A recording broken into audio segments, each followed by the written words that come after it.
pelo Ministério Público, cobrar essa dívida. Então, essa dívida que tinha uma natureza de dívida tributária, que seria cobrada pelas fazendas públicas, ela passa a ter, neste momento, como o juiz competente, o juiz da execução, e como o autor dessa ação, dessa execução pecuniária, não mais os procuradores de fazenda, não mais os representantes responsáveis pelas cobranças da dívida ativa da União, do Estado e dos municípios. Agora, de maneira muito precisa, caberia ao Ministério Público essa conduta. Então, eu acho que isso, de alguma forma, pacifica, né, essa polêmica que se tinha, né? Alguns ainda insistiam que era o juiz da execução, outros que seria a Fazenda Pública a autora dessa proposta de execução dessa multa, ok?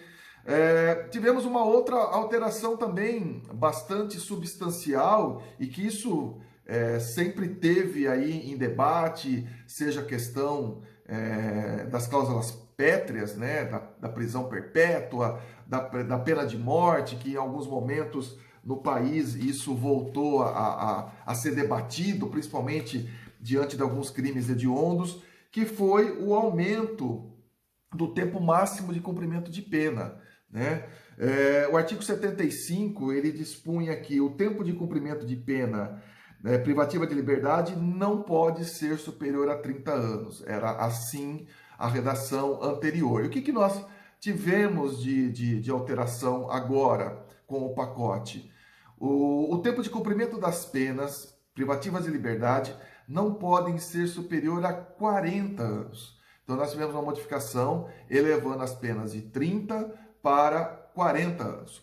E o parágrafo 1º coloca que quando o agente for condenado às penas privativas de liberdade, cuja a soma seja superior a 40 anos, devem elas ser unificadas para atender o limite máximo desse artigo. Aqui nós estamos diante das situações típicas dos crimes de concurso material, de concurso formal, dos crimes continuados, onde há uma necessidade. Vamos imaginar que 2 delitos, um crime de roubo, mais um crime de tráfico, ou um crime de roubo e um crime de homicídio, e as penas ultrapassando a 43, 44 anos. Então, o agente apenas cumpriria, de maneira até irônica, 40 anos dessa pena. Então, essa seria o máximo da pena, que se eleva de 30 para 40 nesse novo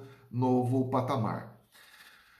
Uma situação também importante, mas que sempre a gente vai estar observando, ela está no Código Penal, mas ela se fala muito com a lei de execução penal, é a questão do livramento condicional previsto no artigo 83 do Código Penal. Então, o livramento condicional, nós tínhamos no inciso 3, que foi modificado, alguns comprovantes, alguns requisitos de natureza principalmente objetiva que precisavam ser observados para que permitisse a eventual concessão desse benefício durante a execução penal. Então, havia uns requisitos de natureza objetiva, outros de subjetiva, que eu faço a leitura agora, na maneira como estava.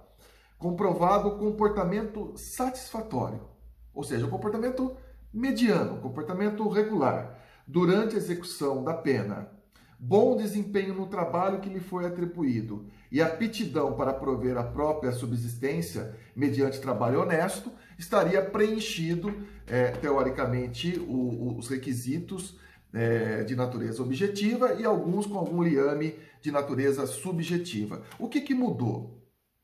Mudou que, comprovado o bom comportamento durante a execução da pena. Ou seja, antigamente a lei que impulsionava os requisitos do artigo 83 e com reflexo na lei de execução penal, apenas nos trazia que um comportamento regular, satisfatório. Agora não. Agora é necessário um bom comportamento durante a execução da pena.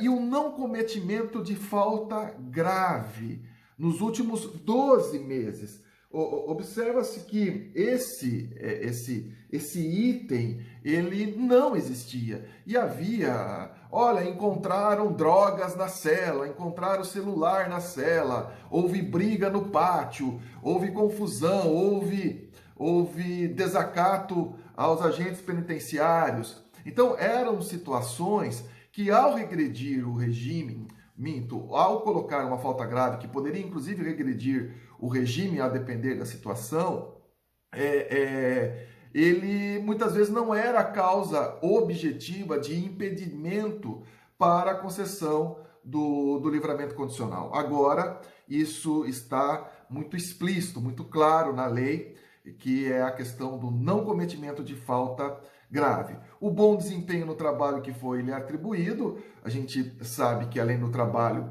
a questão dos estudos, né, ela também está abarcada como condição, inclusive como forma de remissão da pena.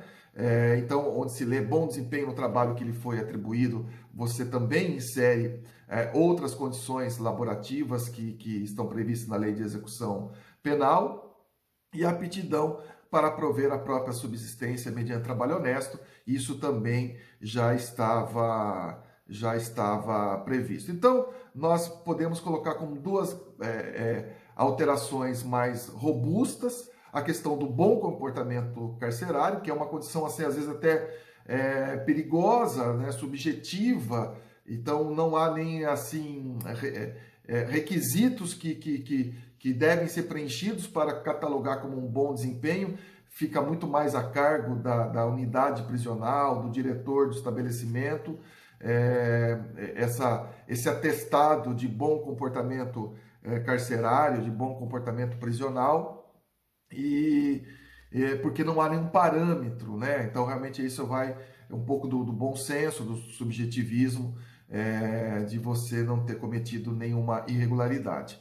E a outra é a questão da falta grave nos últimos 12 meses, que também não tinha esta previsão.